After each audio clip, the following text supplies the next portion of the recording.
Amen.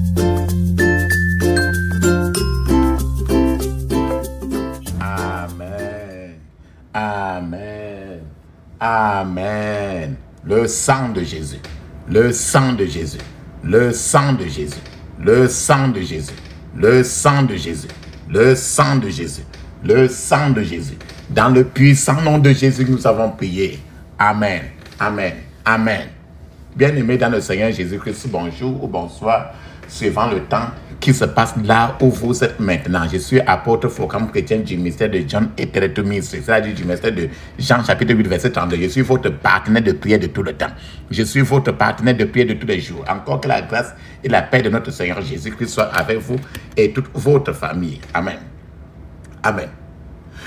Papa, maman, avant que nous ne commencions notre thème de prière d'aujourd'hui, je vais vraiment vous exhorter de mettre une cuillère à café d'huile d'onction dans votre bouche.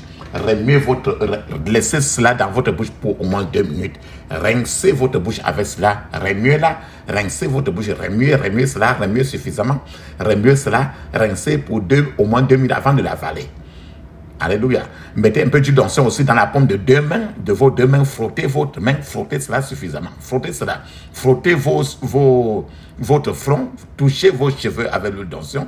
Touchez votre nombril aussi avec l'huile d'onction. La même chose que vous avez faite, faites la même chose pour vos enfants, vos bien-aimés, votre épouse, votre maman, votre papa, vos bien-aimés. Et pendant que vous priez, pour après prier. Alléluia. Amen. La Bible nous dit dans 1 Thessaloniciens chapitre 5 verset 17, il est écrit priez sans cesse. Priez sans cesse. Parce qu'il faut prier sans cesse. Papa, maman, notre thème de prière aujourd'hui, c'est ce que j'ai intitulé où est ta robe de mariée? Ta robe de mariage. Où est ta robe de mariage? La robe de mariée. Où est ta robe? La première partie. Où est ta robe de mariage? Ton habit de mariage, c'est où? Bon, ça, c'est la première partie. Et il y aura la deuxième partie de cela. Quand je dis que la robe de mariage, ta robe de mariée, où est ça? Tu vas dire que, mais, on cherche encore la robe pour faire quoi? La Bible nous dit très bien que Jésus est le mari de tout le monde et nous sommes ses femmes. Et ceux-là qui sont mariés à lui, en réalité, on va voir si tu es marié à Jésus. En ce moment, si tu es marié à Jésus, alors tu vas voir si tu as la robe de mariée ou ta robe est déchirée ou perdue. Et si la robe est perdue à la fin, il te faut pleurer pour qu'il te remette la robe, pour qu'on aille en mariage, pour que nous tous, on va se marier avec lui. La Bible nous dit très grand, je vais partager avec vous notre Matthieu chapitre 22 de verset 1 à 14. Verset 1 au verset 14, il est écrit, je cite, Jésus, prenant la parole, leur parla de nouveau en parabole. Et il dit, le royaume des cieux est semblable à un roi qui fit des noces pour son fils. Il envoya ses serviteurs appeler ceux qui étaient invités aux noces. Mais ils ne voulurent pas venir. Il envoya encore d'autres serviteurs en disant, dites aux conviés, voici j'ai préparé mon festin. Mes bœufs et mes bêtes grasses sont tués. Tout est prêt. Venez aux noces, venez au mariage. Mais sans s'inquiéter de l'invitation.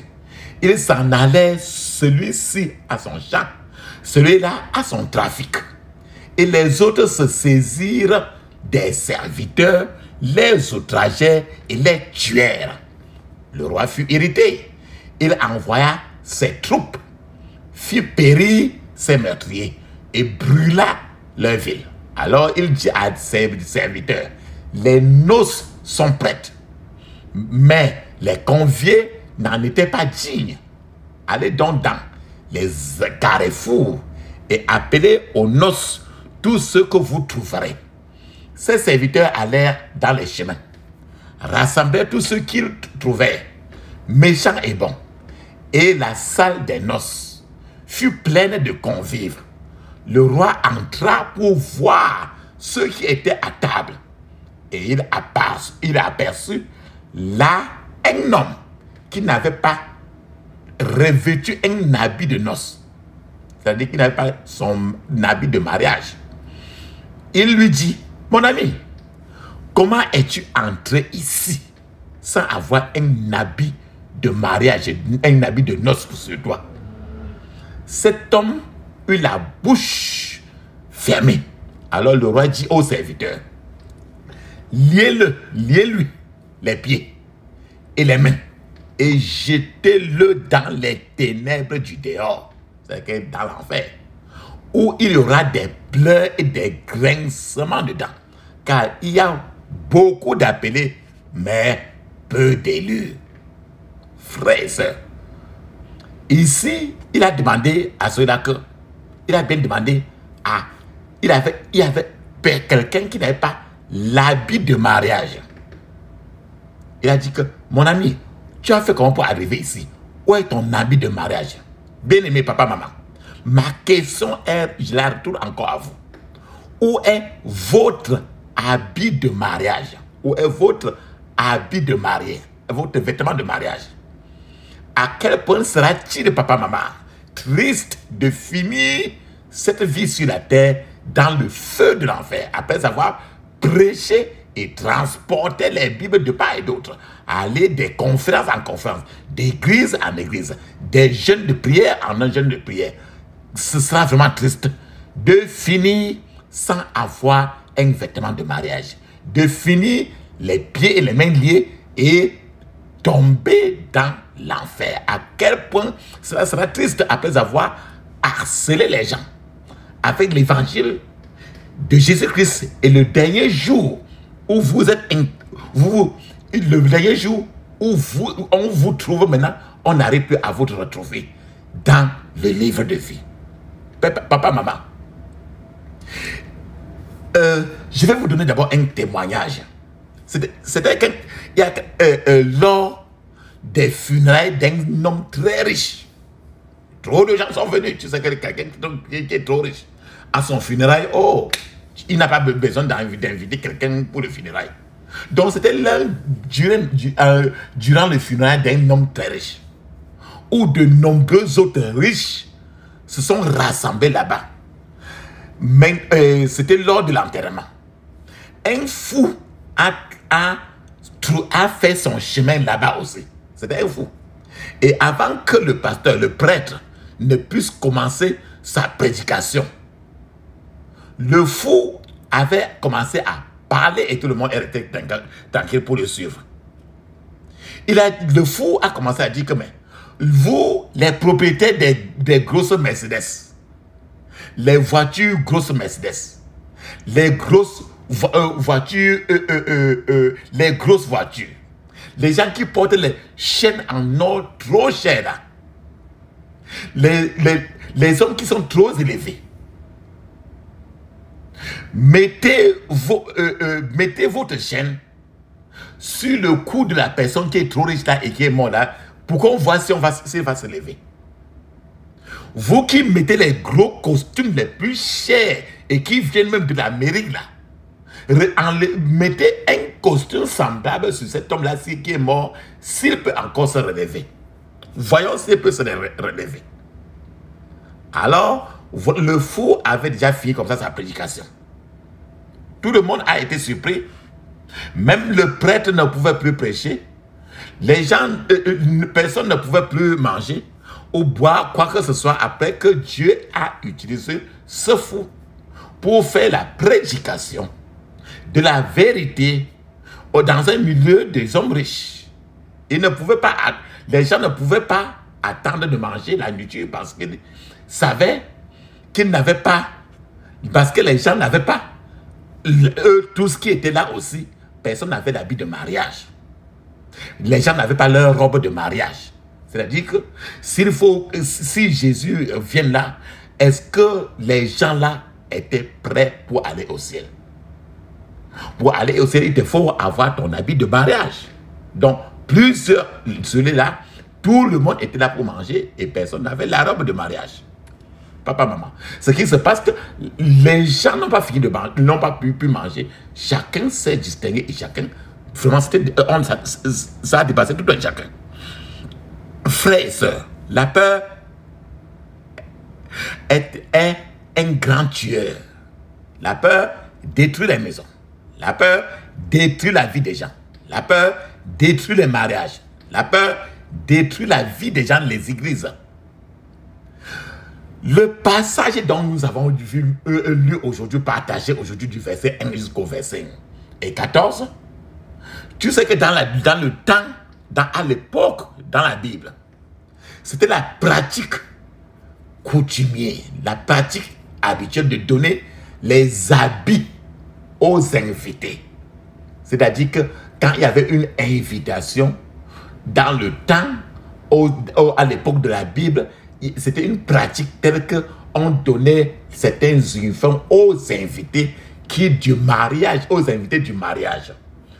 Le roi, dans ce passage-ci, que nous avons lu, quand nous avons partagé, avait tout prêt pour les gens qu'on a invités. Mais il y a un homme en particulier, cet homme-là n'avait pas l'habit de mariage. Le roi qui était là-bas, dont on parlait, c'est le roi des rois, le Seigneur Jésus.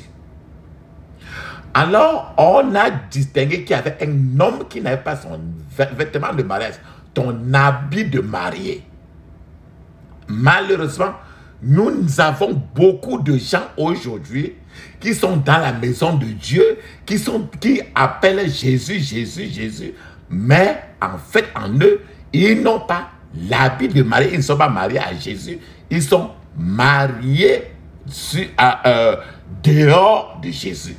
Ils n'ont pas d'habit de mariage.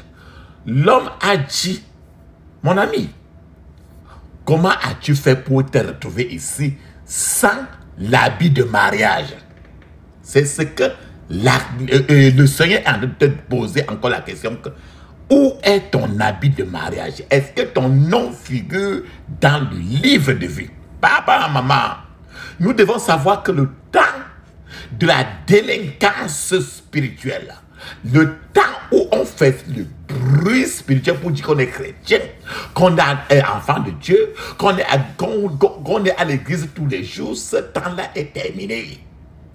Nous avons beaucoup de délinquants dans la maison de Dieu, de mascarades dans la maison de Dieu. Il y a la chorale des délinquants, il y a les chanteurs, la chorale des délinquants, il y a les chanteurs de louanges délinquants, les guerriers de prière masqués, il y a les placeurs délinquants mascarades, ainsi de suite. Ces gens ressemblent à des anges quand ils sont à l'église, qui sont à des anges quand ils sont en train de parler le mot Jésus. Mais les mêmes personnes sont complètement différentes quand ils sont hors de l'église. C'est-à-dire que ces gens-là, quand ils arrivent à la maison, à leur lieu de travail ou ailleurs, ils ont déjà enlevé la tenue, l'habit de mariage pour lancer dans la poubelle. Ils se rentrent maintenant dans le monde pour être totalement du monde, marié à Satan totalement. Ce moment, papa, maman, est terminé. Parce que le secret de toute chose sera bientôt révélé. Et nous connaîtrons le véritable image de tout un chacun, de tout le monde. La vérité est que soit vous êtes entièrement avec Dieu, soit vous êtes totalement hors avec Dieu.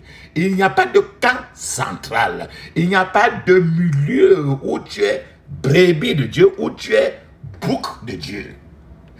La Bible nous dit très bien, dans Apocalypse 19, verset 6 à 9, il est écrit, je cite, « Et j'entendis comme une voix d'une foule nombreuse, comme un bruit de grosse eau, et comme un bruit de forte tonnerre, disant, Alléluia, car le Seigneur, notre Dieu, Tout-Puissant, est entré dans son règne.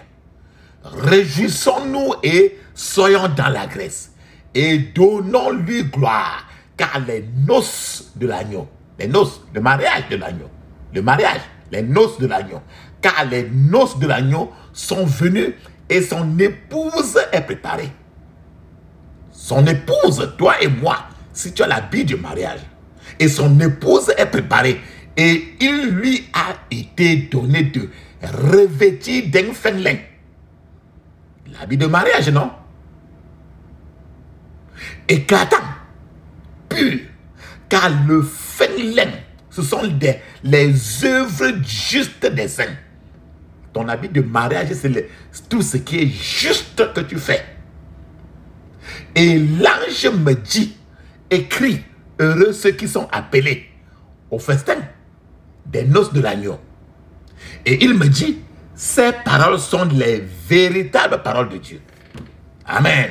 Papa, maman, avez-vous assez de justice? Est-ce que avez-vous assez d'œuvres justes pour avoir un habit de mariage décent lorsque le Seigneur Jésus-Christ revient? La parole de Dieu dit que le Fenglen, c'est la justice des enfants de Dieu, la justice des saints. Avez-vous une justice suffisante pour coudre la robe que tu vas porter? Parce que c'est l'œuvre de tout un chacun. Sera-t-il possible pour quelqu'un de coudre une robe pleine de pleine longueur en utilisant du matériel de la taille d'un mouchoir?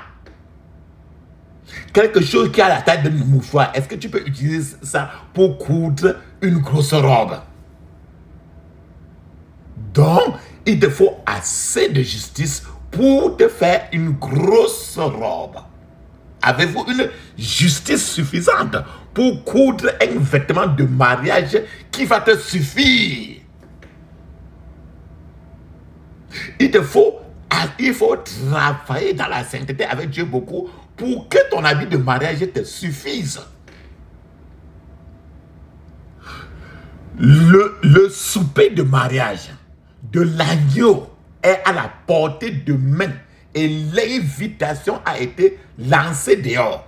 Le billet d'invitation est en train de circuler déjà dehors pour inviter tout un chacun maintenant au souper de mariage avec l'agneau l'immolé, avec l'agneau de Dieu.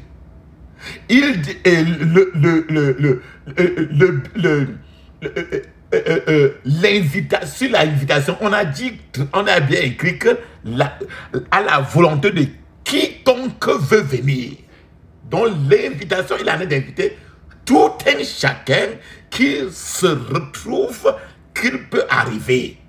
Ça veut dire que il faut que tu regardes ta justice, les œuvres justes que Dieu te qualifie, que tu as fait et que le ciel a approuvé.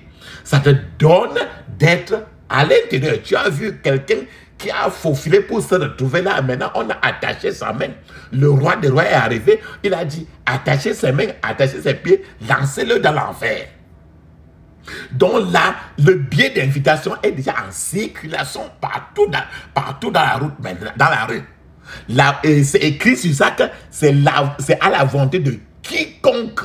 C'est un chèque blanc. Quiconque peut venir, peut venir. Peut. Que faites-vous de l'invitation, papa, maman? Êtes-vous une mascarade spirituelle? Êtes-vous une délinquance spirituelle en face de Dieu? Vous vous masquez dans l'église pour jeter votre voile, votre habit de mariage à la maison. Ça veut dire qu'à l'église, peut-être que vous êtes très saint à l'église, avant d'arriver à la maison, vous devenez une gorille parce que vous avez jeté de très loin votre habit de mariage, votre longue voile de mariage. Vous, à la maison, vous avez déjà déchiré, lancé ça dans la poubelle. Vous vous masquez dans l'église, mais dans votre lieu de travail, vous montrez une autre image.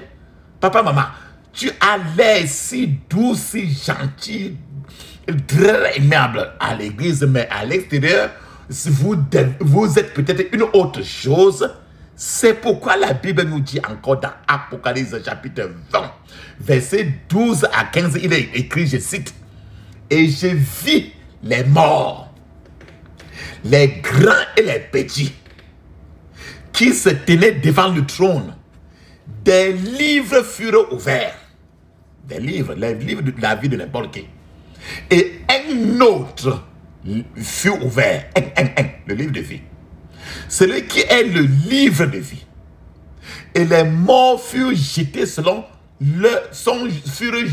les morts furent jugés selon leur œuvre, d'après ce qu'il était écrit dans ces livres. Ces livres, le livre de ce, dans un livre depuis qu'on t'avait conçu jusqu'à l'âge où tu es maintenant. Tout ce que tu as fait de bon ou de mauvais, chacun là c'est écrit là, virgule après virgule, que tu le connaisses ou pas.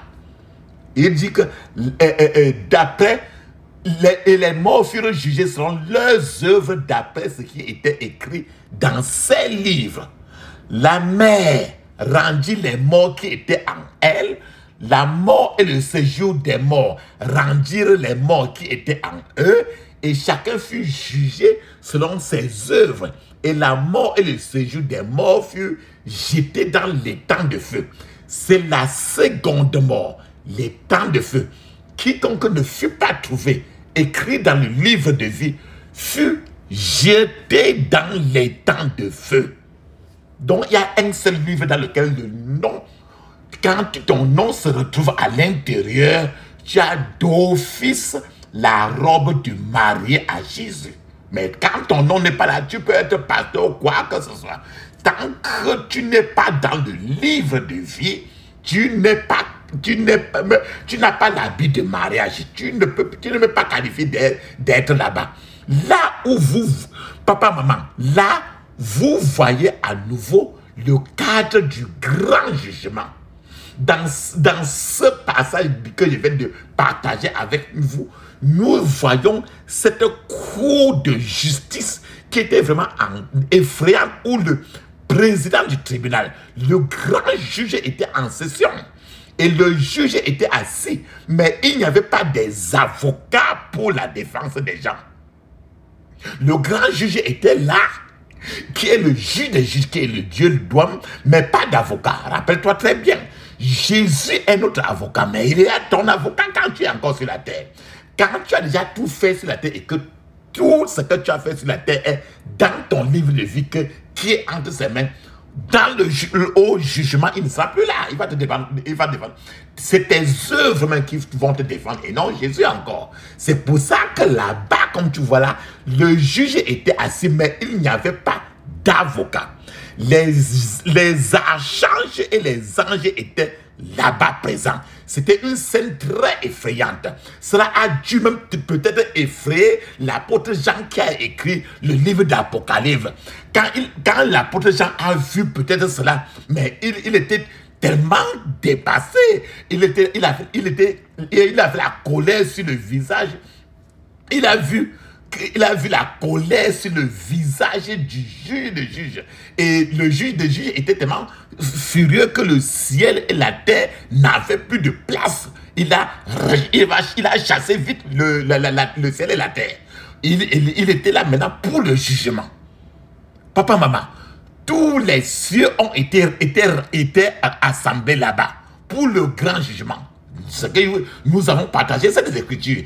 Il y a des millions de personnes. Il y avait un grand silence. Et les morts ont commencé à apparaître.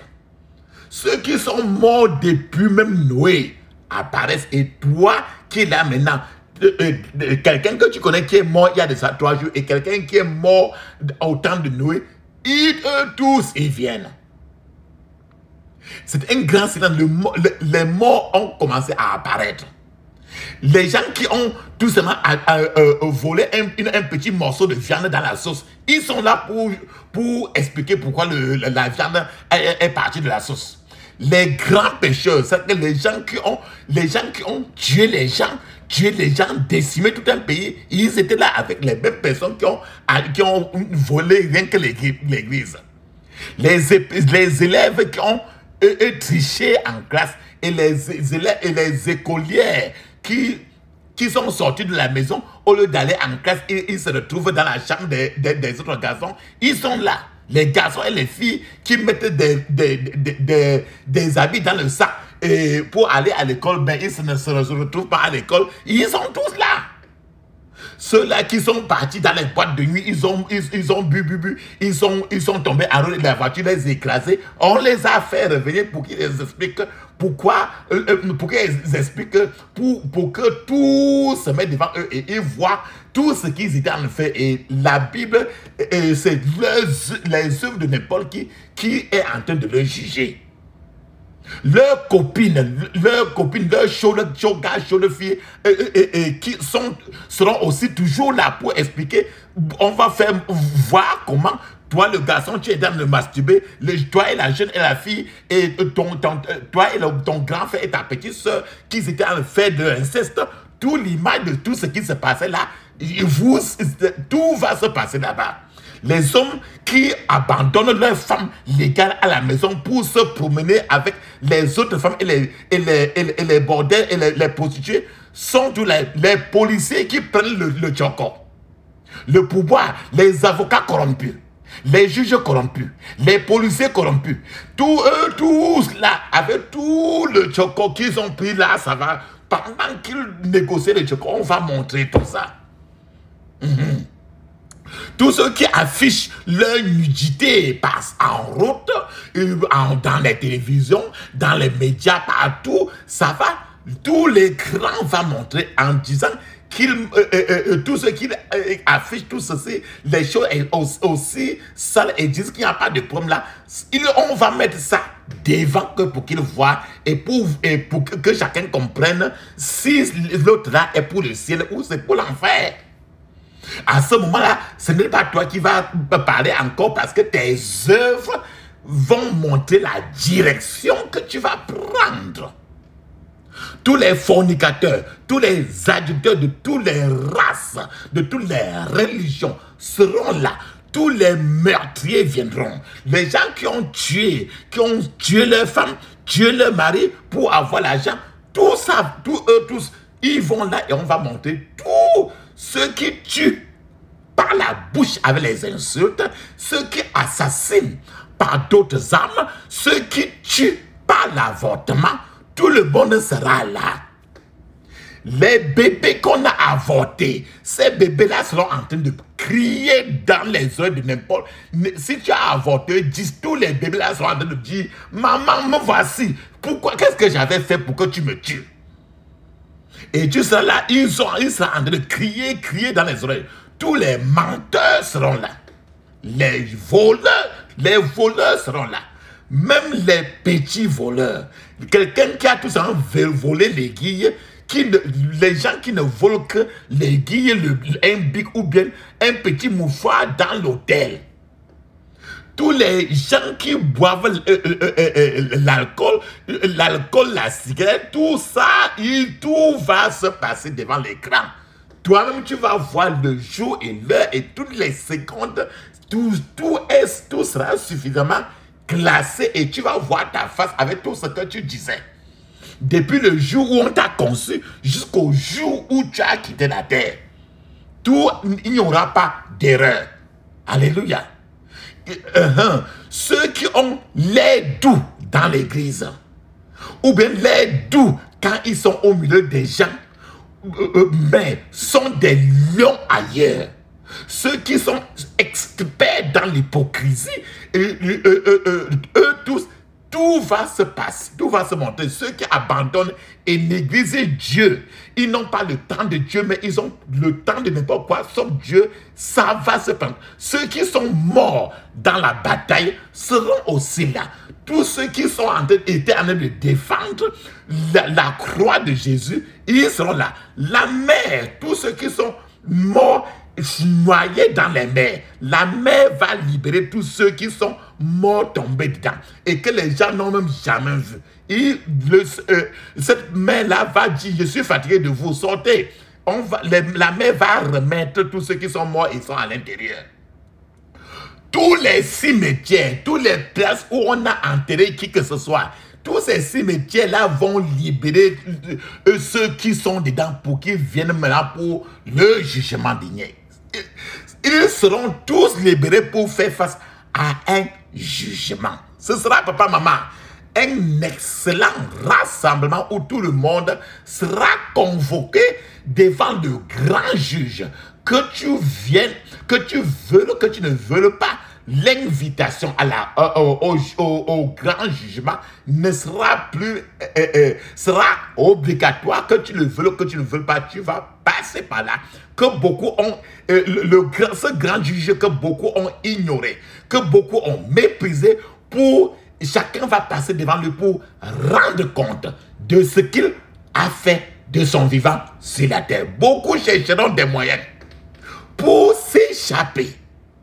Beaucoup diront même à la montagne, que montagne, tombe sur moi et cache-moi devant la face de celui qui est assis sur ce trône-là et devant la colère de l'agneau. C'est écrit dans Apocalypse chapitre 6, verset 16. Là, quand les gens vont dire, en ce moment-là, ceux qui vont dire la montagne tombe sur moi, la montagne même en ce moment-là va dire non, j'ai suffisamment de problèmes. Je ne peux pas tomber sur quelqu'un pour l'aider. Parce que moi-même, je suis là comme ça, là, je ne peux plus. Il n'y aura pas d'aide car il sera trop tard pour qui que ce soit. Il n'y aura pas de mari pour t'aider. Il n'y aura pas ta femme pour t'aider. Ta mère, sur qui tu t'appuies là, ne sera pas là. Ton père, sur qui tu t'appuies là, ne sera pas là.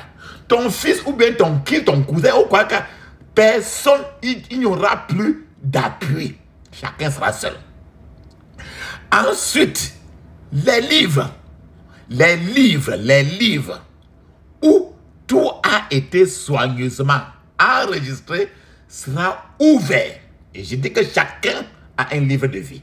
Chacun. Et les livres de chacun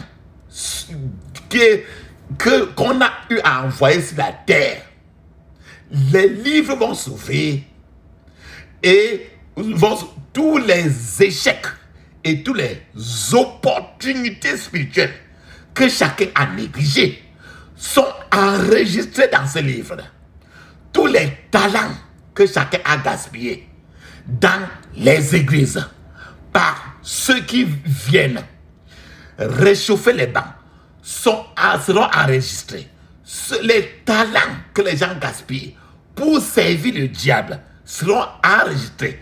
Les actes des gens, des personnes oubliées depuis longtemps, les péchés soigneusement arrangés, conçus, etc., seront enregistrés dans le livre de vie de chacun. Tout le monde dans l'univers écoutera les horribles révélations écrites dans le livre de vie que chacun a.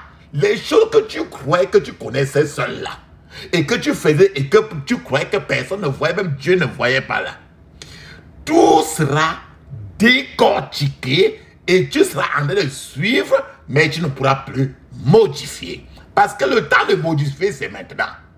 Par la confession. Il y aura deux livres, ce qu'on appelle les livres et le livre de vie. Les livres et le livre de vie. Les livres, si votre nom sera soit dans les livres, soit dans le livre de vie.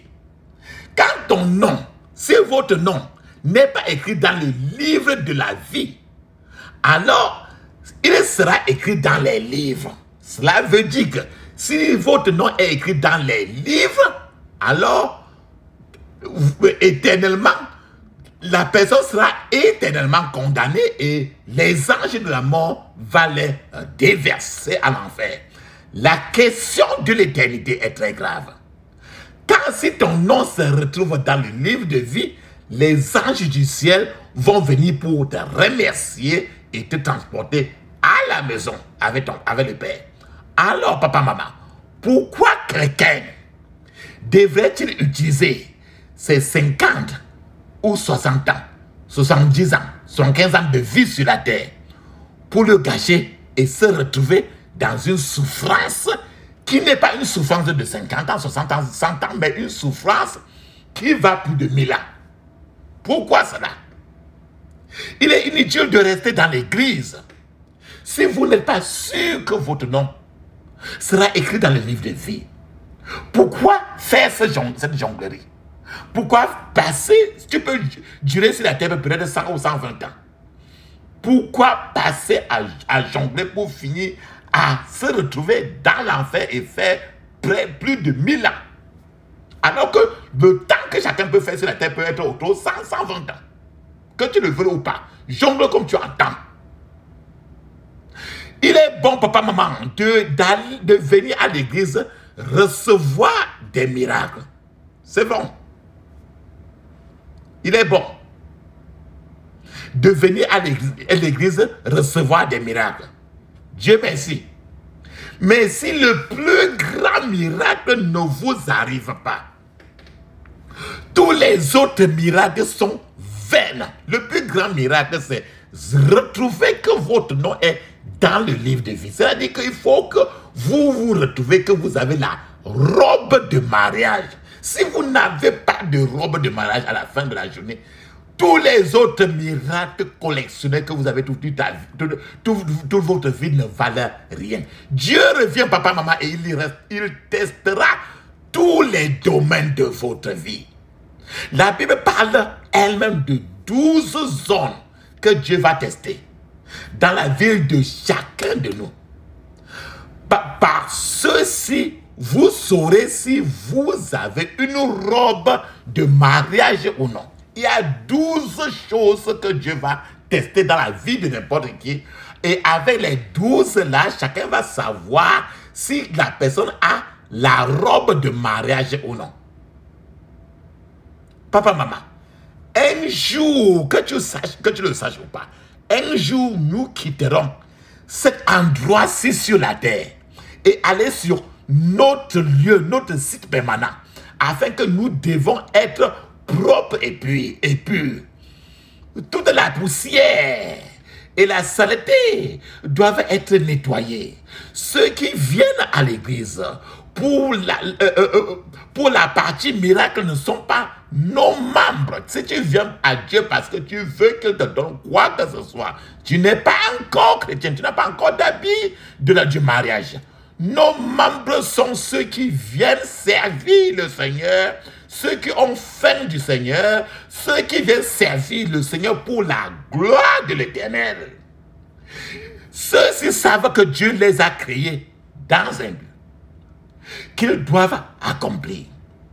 Les gens actifs, les gens qui sont en feu, les hommes en feu, les femmes en feu, pour Dieu tout le temps.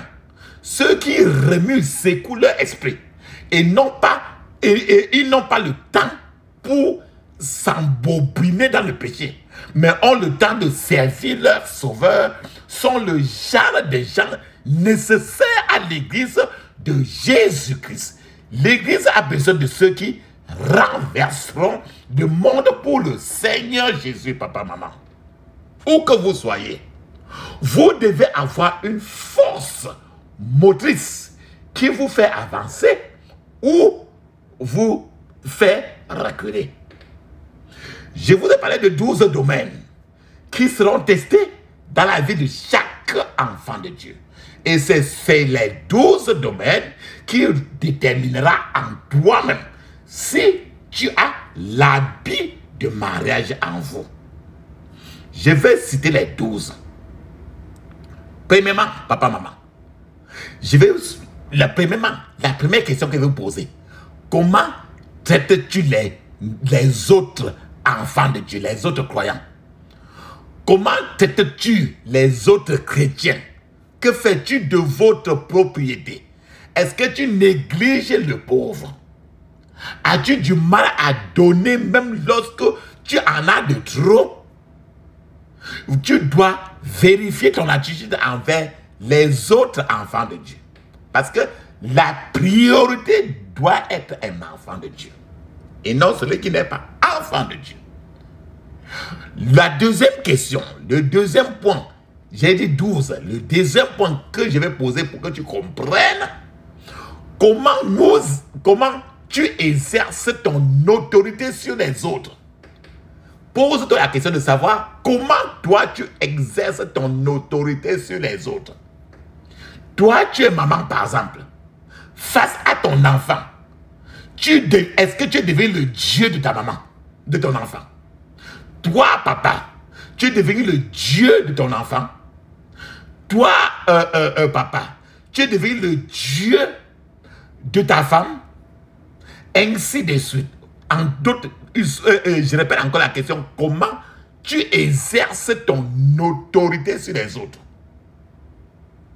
Est-ce que tu utilises ton autorité à la fois à la maison de Dieu et ailleurs?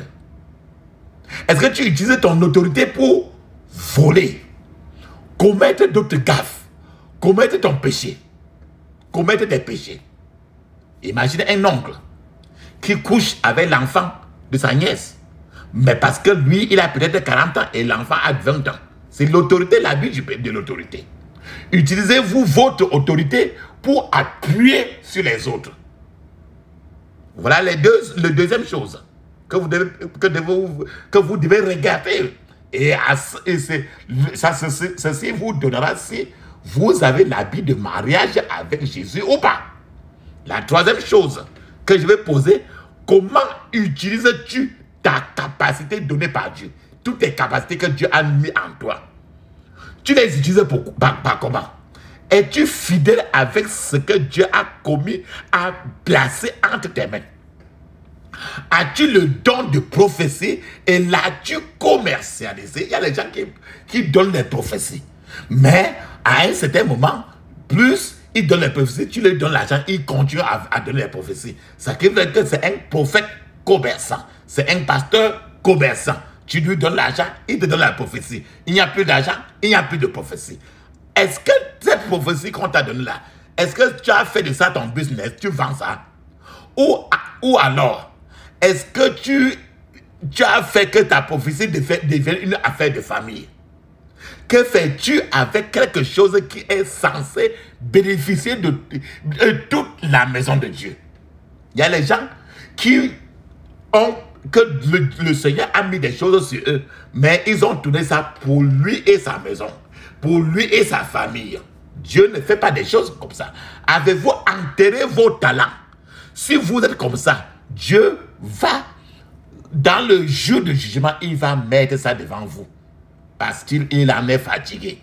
Dieu vous jugera pour abuser de vos capacités.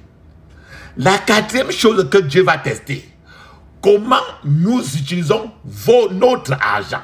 Une bonne façon de connaître celles qui sont économisées est la façon dont ils utilisent leur argent.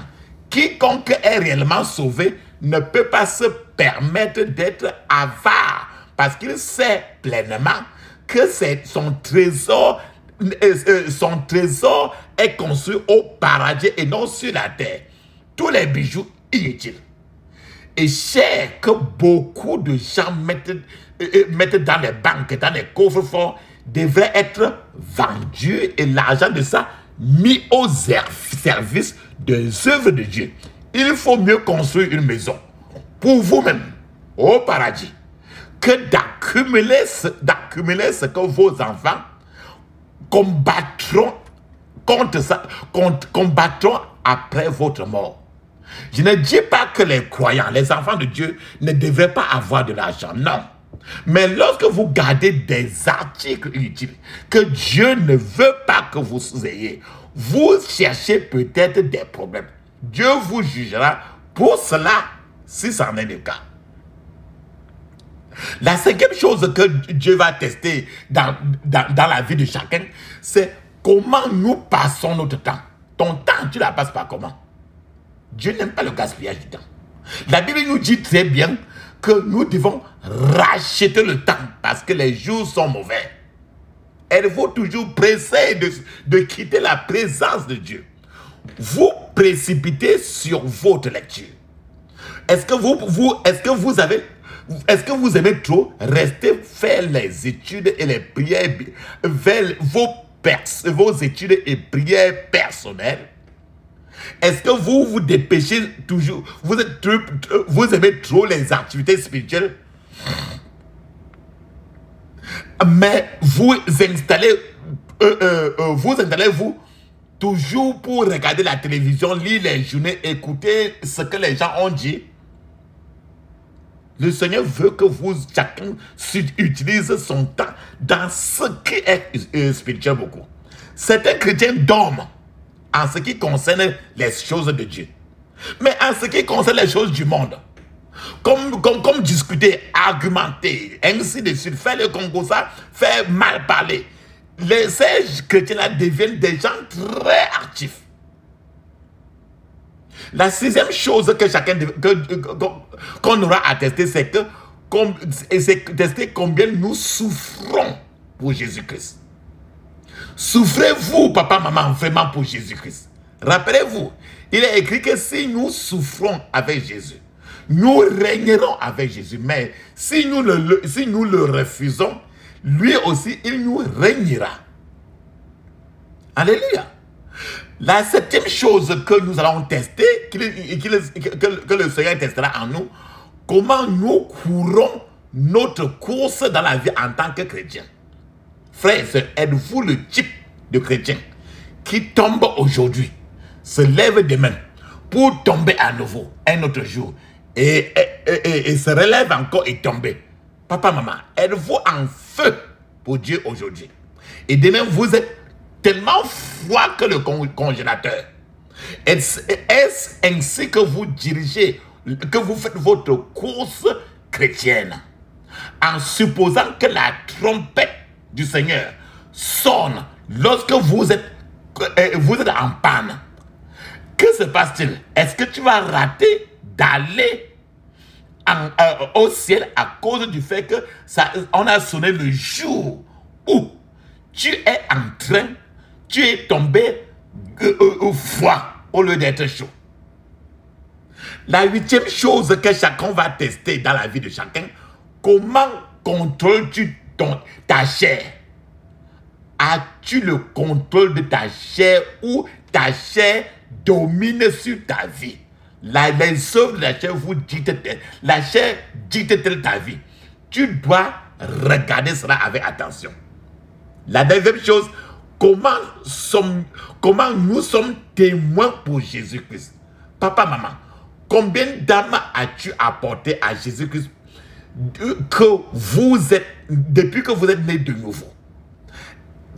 Est-ce que tu as déjà encouragé, est-ce que tu prends du temps pour encourager quelqu'un à entrer dans ces prières-ci, à lui dire que commence à prier d'abord les prières du sang, la prière du sang, après la prière du matin, et tu l'encourages pour qu'il entre trop dans la prière pour connaître son Créateur? As-tu fait cela? Quels sont le nombre de personnes que tu encourages dans la prière? Parce que la Bible dit très bien, prier sans cesse. La Bible n'a jamais dit enseigner sans cesse. La Bible n'a jamais dit faire les louanges sans cesse. La Bible n'a jamais dit enseigner sans cesse, faire la prédication sans cesse. La Bible n'a jamais dit cela. Prier sans cesse. Combien de personnes avez-vous fait cela? Combien de personnes avez-vous dit les choses de la vie et à la suite, ils ont donné leur vie au Seigneur Jésus? C'est des choses. Restez toujours avec la pensée sur les enfants de Dieu et non sur vous seuls. La dixième chose que le Seigneur va tester pour chacun, comment réagissons-nous à la tentation? Quand tu es tenté, est-ce que tu te compromets très rapidement?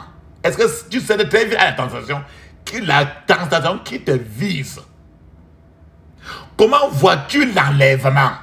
Tu as entendu parler de l'enlèvement. Que signifie l'enlèvement pour toi? Vous attendez-vous à entendre le son de la trompette à tout moment? Êtes-vous prêts pour l'enlèvement? Voilà. Maintenant, la 12e question est la suivante. À quel point nous sommes fidèles à la parole de Dieu, fidèles à l'église de Jésus-Christ? Ajoutez-vous au problème. Est-ce que pour le royaume de Dieu, est-ce que quand tu te regardes toi-même comme ça, es-tu un problème devant Dieu ou une solution? Tu n'as pas besoin que quelqu'un te dise ce que tu as aimé écouter. Les gens aiment qu'on les trompe pour qu'ils écoutent le mensonge qu'il n'est pas d'eux. Mais les gens n'aiment pas écouter la vérité d'eux. Toi-même, parce que dans le jugement, il n'y aura personne. Nous avons dit ça, personne.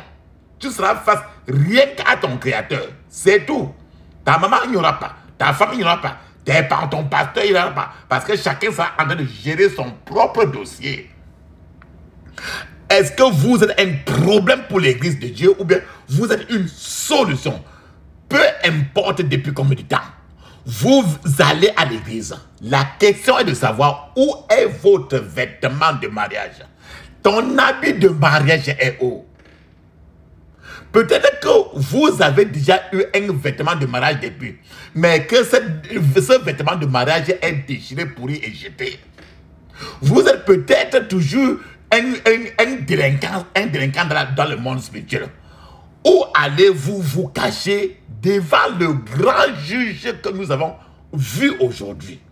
Les apôtres ont été amenés devant les dirigeants de la terre, qui les ont accusés et leur ont dit d'arrêter de prêcher au nom de Jésus-Christ.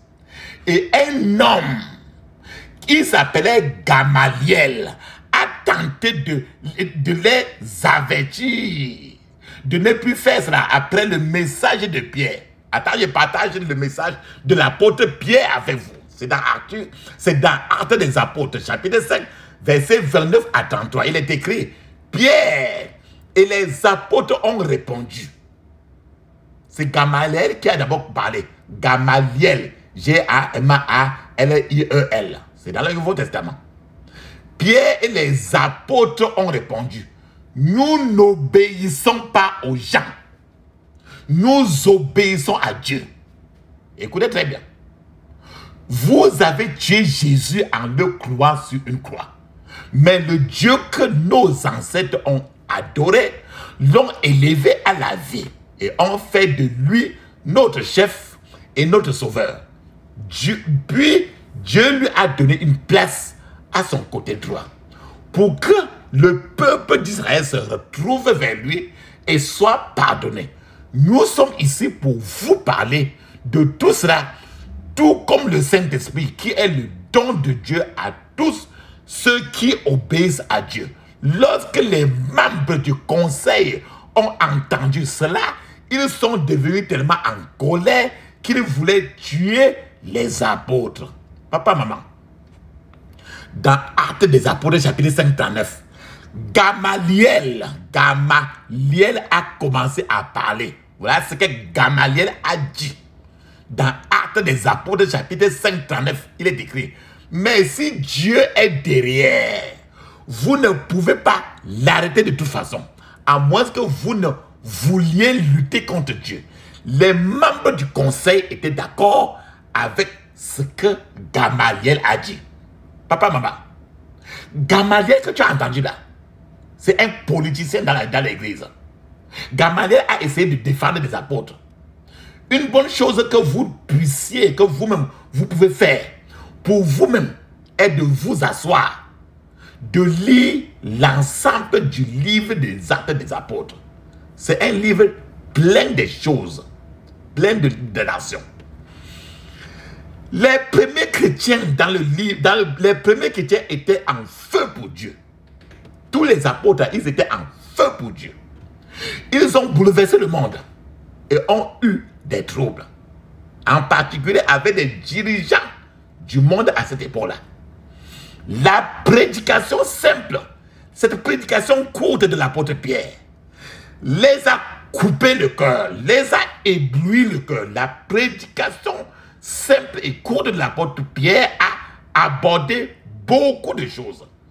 Cette prédication simple et courte de l'apôtre Pierre a abordé le sujet de la Trinité, le sujet du calvaire, le sujet de la résurrection, le sujet de la repentance, le sujet du pardon, le sujet du don du Saint-Esprit, etc., etc. Il les a clairement chargés de meurtre.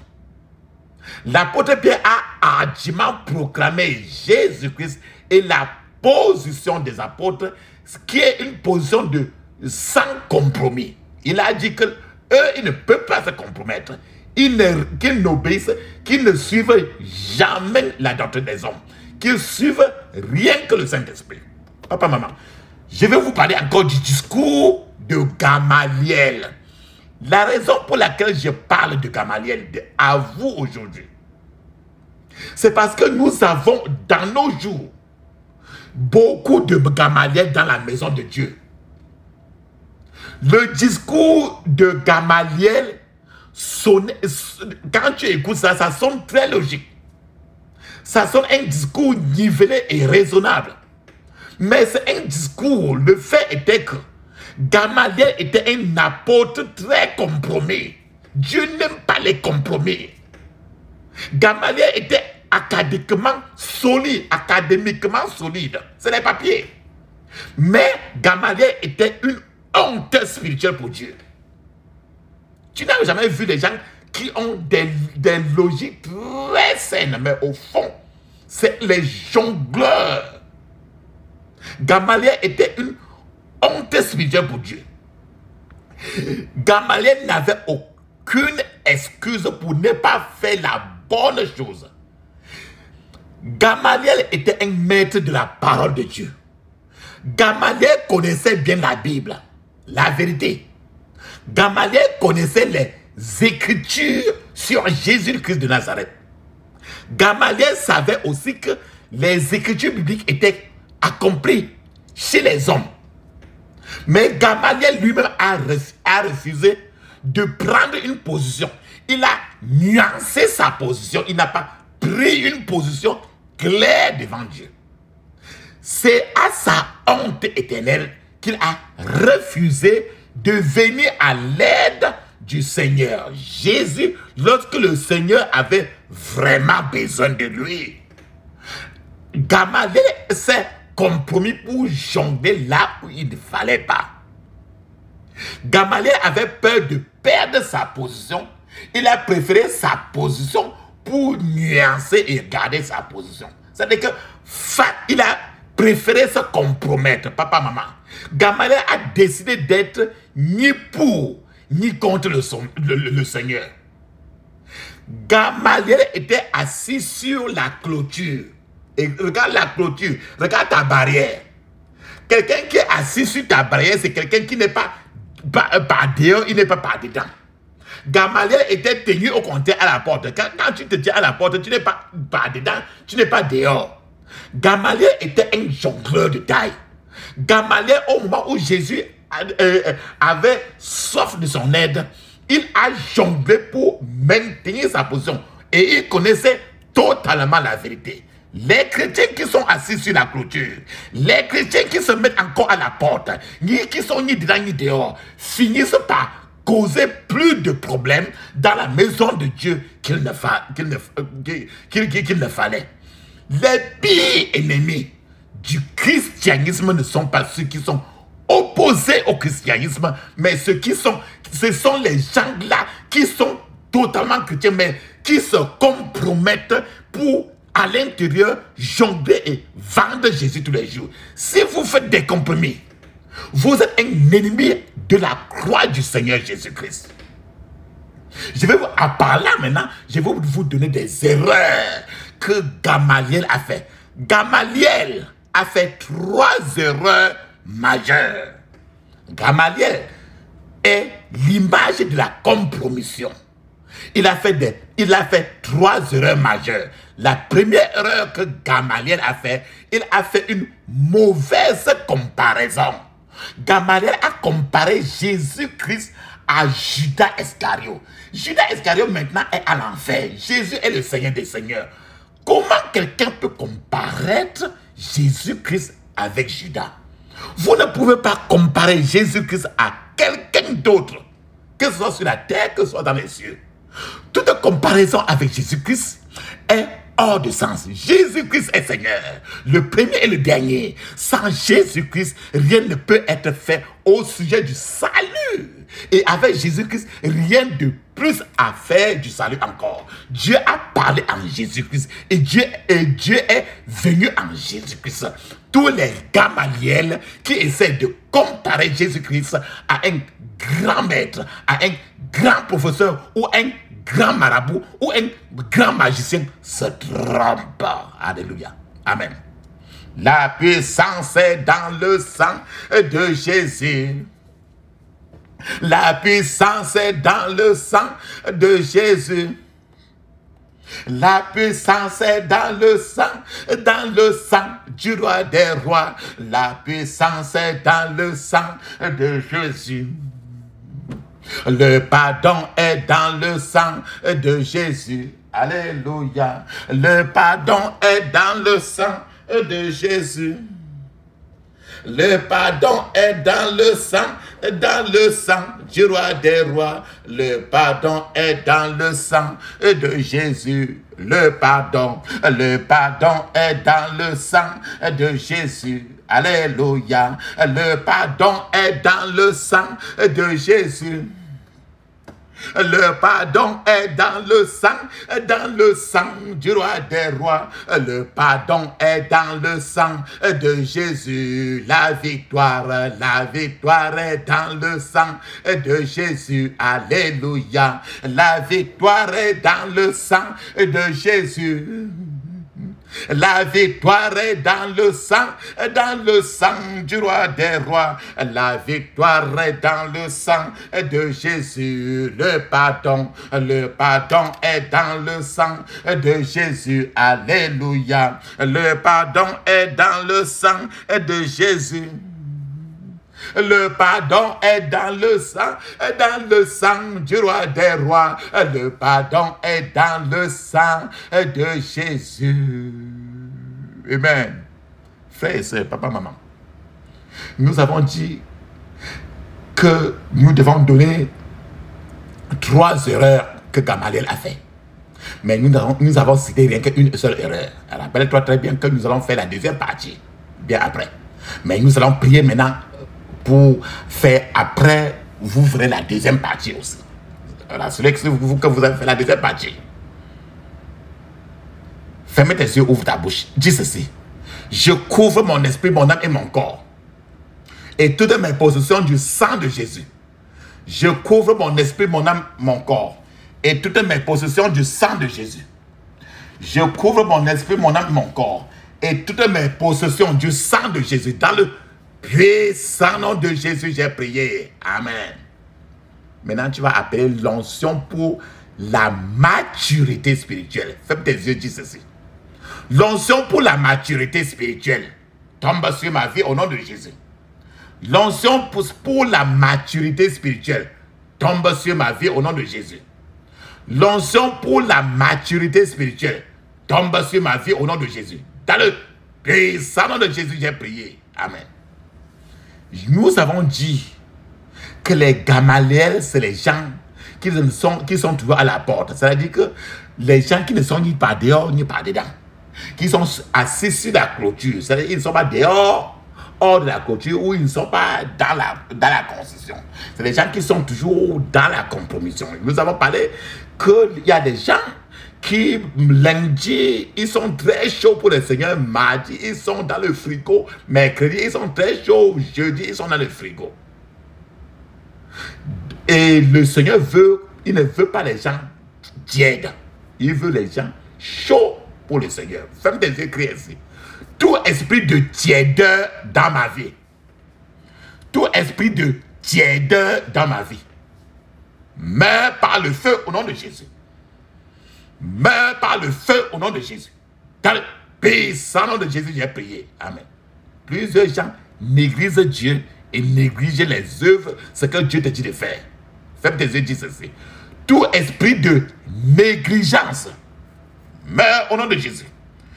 Tout esprit de négligence meurt au nom de Jésus. Tout esprit de négligence meurt au nom de Jésus. Dans le puissant nom de Jésus, j'ai prié. Amen. Ferme tes yeux, dis ceci. Je serai là où Dieu veut que je sois. Que le diable le veuille ou non. Au nom de Jésus. Je serai là où Dieu veut que je sois. Que le diable le veuille ou non. Au nom de Jésus. Je serai là où Dieu veut que je sois. Que le diable le veuille ou non. Au nom de Jésus. Dans le